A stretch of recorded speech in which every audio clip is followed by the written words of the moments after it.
everyone's so focused on the instant gratification of online media that you just double tap scroll, and it's gone. But I feel like once you've printed it, once you've made it physical, it means something more. You know, it's like the final product. After all the work, you know, the hiking, the editing, the planning, all that stuff, when you put a print out there in the world, that is making it tangible. And I think that's so cool to see that presented for everyone to see.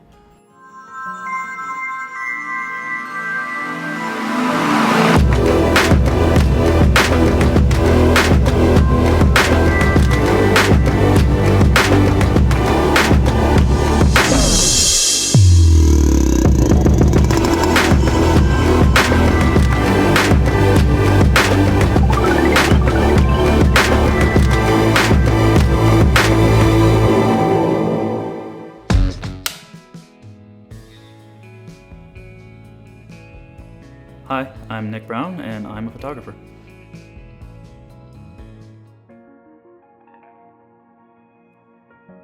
I sell my prints on my website, but I have never had a consolidation of my photos displayed anywhere. I've sold a couple to like coffee shops in Alaska, but that's the closest I've come to like any kind of art gallery.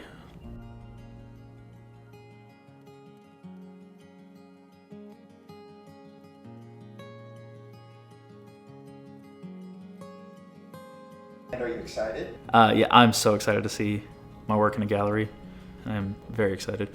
You know, it's an honor. It really is to see, like I said, to see my art presented. You know, that's such a different concept than just seeing it online.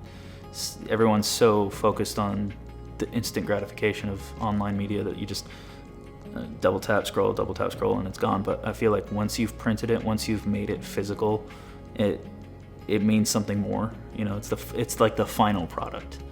After all the work, you know, the hiking, the editing, the planning, all that stuff, when you put a print out there in the world, that is making it tangible.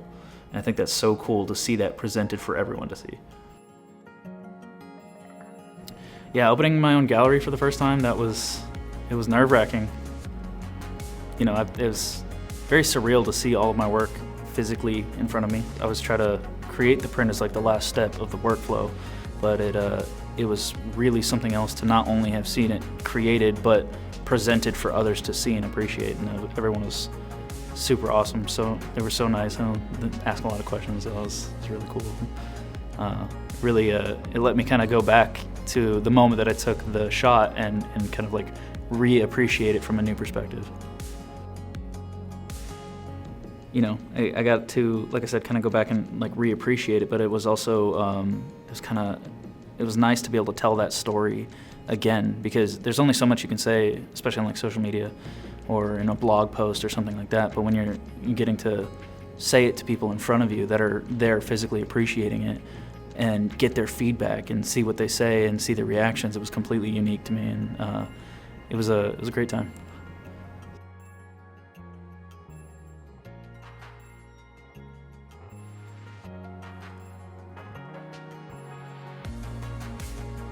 So this first piece, I call it Ever Watchful. It's of an eagle, bald eagle, obviously our nation's bird. And I took it in the winter in Alaska, where eagles are extremely prominent, very high population of those out there. So I was fortunate enough to get about 30 to 40 feet away from this one while he was feasting on something he scrounged out from the ground. He was so preoccupied with that he didn't bother to fly off into the distance until I got right about to that point, nailed the shot, and then he took off. So this next piece is of the northern lights reflected in the water at Eklutna Tail Race. Eklutna is the name of the lake from which the water flows down and is run through the power plant, and the water then flows back out into the river. It is still clean water, never contaminated, but the unique thing about this place is that the water is somewhat heated by the process, and therefore it is one of the very few places in Alaska that, you know, in the very cold -20-degree January, that you can still see nice, calm, liquid, reflective water. So my dream was to always get the northern lights reflected in this exact composition with the mountain right in the center. And so I had to wait for a really powerful storm, and just rushed out there one day and managed to get it. So this next shot is one that I took in Eagle River, also in the winter. It was probably one of the last days of liquid water flowing through Eagle River before it completely froze over. And one of the unique things was that it was actually just a test shot. I had put the wrong lens on, and I was trying to compose a different angle that was a little higher up, but I just decided to go with it anyway with the wide angle, the one that I had. The water looked really unique, so I went with that longer shutter speed to really catch the flow and the motion of the water kind of cascading down. I took it from a natural formed ice bridge that was going over the river, and that water kind of flowed down into like this abyssal looking like hole that just disappeared into nothing. This next shot is a back alley in Shinjuku, Japan, and it is just a very popular area for a lot of photographers, a lot of influencers and media people. They'll like to go through there and take a lot of photos there, so it's very crowded. But it's also a business area for many restaurants and bars and things like that. So I had to walk through there several times before I could find the right angle. But one of my favorite things about this place is the paper lanterns and the cherry blossoms that they have all through the alleyway there. Really kind of bring the eye into the center focus there. But another really cool thing is that there's some really beautiful colors in the lights from the outer city area, as well as the lights coming from the inner area from the actual restaurants themselves. This shot was in Antelope Canyon in Arizona, and it is on Navajo tribal land, so you always have to ask for permission, get permits and such to go through there.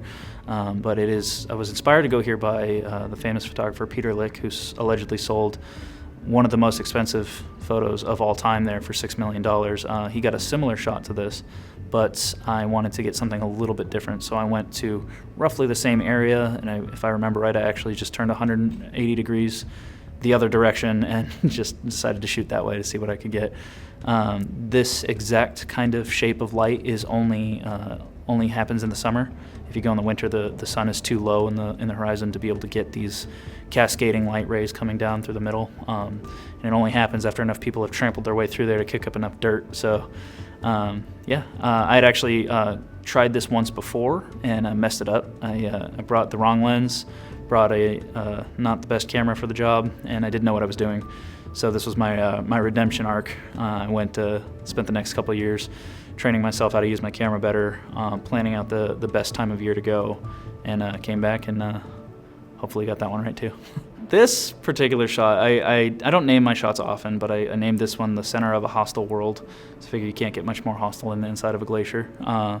So that is me in the center. I hiked up this little pile of rocks to get into the center frame. I put my camera on a tripod and set it for a 30-second timer and to shoot it, multiple shots over and over again. So once I got up into frame, tried to have that dramatic pose where I'm appreciating the light all around me and things like that. And everything was fine for most of the time, but I will say that this is a dangerous shot. Nobody should be out doing this exactly without at least some headgear and like a proper guide. I took the risk and I went up there and did it anyway. But not too long after that, once I left the cave, we came back and actually seen some ice that had fallen down in an area pretty close to me. So fortunately, I was not in there when that happened. And now, if you were to attempt to go back there today, the entire cave has now collapsed. So this shot is pretty special to me because it showcases the impermanence of a lot of these pieces, that you cannot go back to this area and get the same shot anymore. A lot of these compositions are temporary. You have to get the shot while you can. This is my final piece. This is a photo of the firefalls that occurs in Yosemite and only happens once a year for a very brief time in February. How are you feeling now that you're wrapped? I feel good. I feel like almost like there was like a stress release, but it was really awesome. It was a lot of fun to tell the story.